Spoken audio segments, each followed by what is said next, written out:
आज का टॉपिक जो है बहुत ज़्यादा सेंसिटिव है। वेस्ट नाइल वायरस के बारे में आज हम बात कर रहे हैं। एक बहुत इम्पॉर्टेंट ये वायरस है जो कि भारत में फैल रहा है। केरला ने कंफर्म किया है कुछ केसेस जो कि वेस्ट नाइल फीवर की वजह से हुए हैं। आखिर ये वेस्ट नाइल वायरस होता क्या है, इसके बारे में जानना बहुत ज़रूरी है। ये किस तरह से ट्रांसमिट होता है, किस तरह से फैल रहा है, इसका कारण क्या है और जो हेल्थ डिपार्टमेंट है वो इसके बारे में क्या कह रहा है।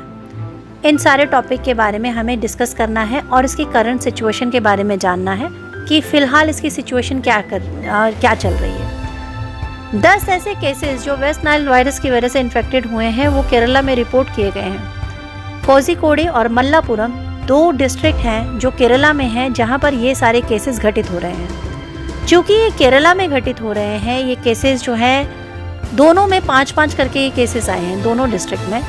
तो इसके बारे में जो ऑफिशियल्स है उनका कहना ये है कि 10 में से 9 तो रिकवर हो गए, लेकिन एक जो पेशेंट है वो अभी भी एडमिटेड है कोझिकोड के एक प्राइवेट हॉस्पिटल में। और ये थोड़ी सी टेंशन लेने वाली बात भी है क्योंकि हम ऑलरेडी ये देख रहे हैं कि 2 पर्सन जो अभी रिसेंटली डेथ हुई थी जिनकी केरला में, अब शक जा रहा है कि क्या उसका कारण ये वायरस तो नहीं।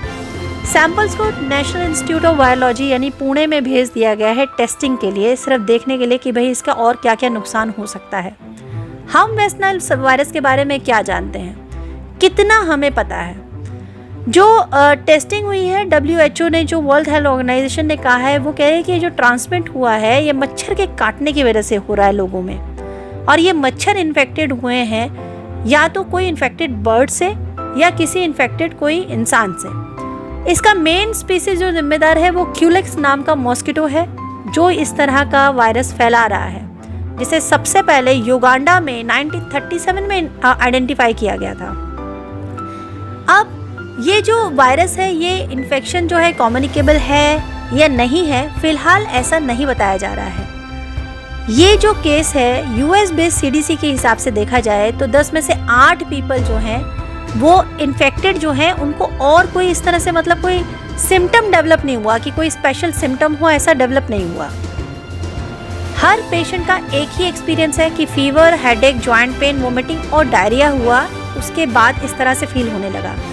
बट WNV के लिए कोई वैक्सीन स्पेशली अभी तक नहीं अवेलेबल हो पाई है। जो इन्फेक्टेड हुए हैं, वायरस जो है उनको मतलब लाइफ लॉन्ग इम्यूनिटी थी उनकी, फिर भी उनको ऐसा वायरस मतलब इफेक्ट कर गया।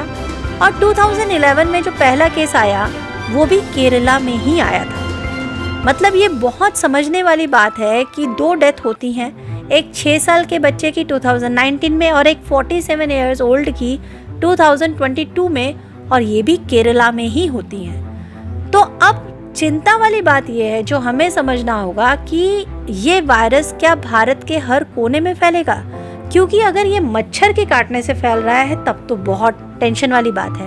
आप लोग थोड़ा ध्यान रखें, सतर्क रहें और अपना ध्यान रखें।